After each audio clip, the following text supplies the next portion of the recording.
Magandang araw po sa atin mga boss, mga ka-DA. Meron po tayong panibagong release ngayon. Ito po yung ating DG17W. Ayan, Mazda po ang kanyang emblem, top of the line, dual automatic sliding door with auto stepboard.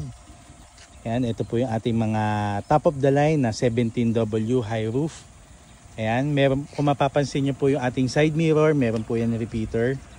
Ayan, sa ating mga dual automatic sliding door.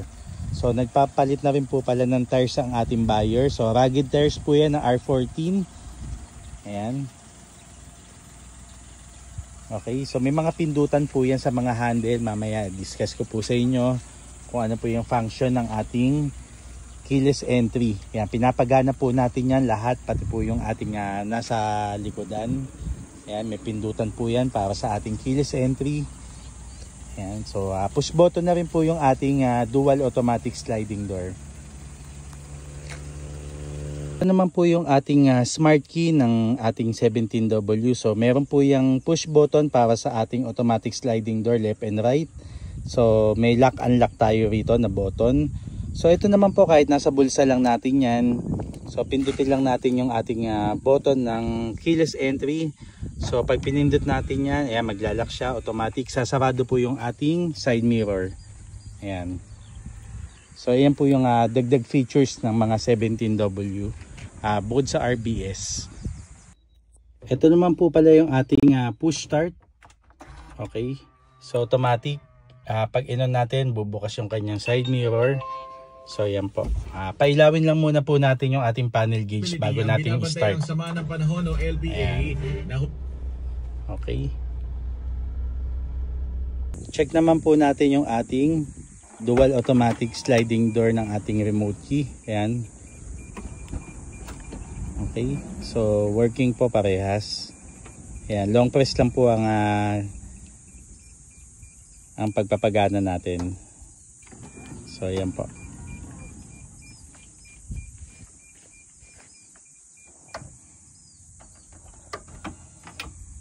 Sa atin naman po interior, yan, check natin yung ating door pads, binabagay natin sa ating seat cover. Ito po yung napili ng ating buyer, black and gray. Yan, may armrest po tayo dito. Okay, so pati sa ating second row. Okay, so ito po yung add-ons ng ating buyer, yung ating jet air blower, brand new headliner. Ayan, kasama na po sa package. So ayan, pakita lang po natin yung mga ibang add-ons. Conway OBD2, Lenovo dashcam. Ayan, napakalinaw po mga boss.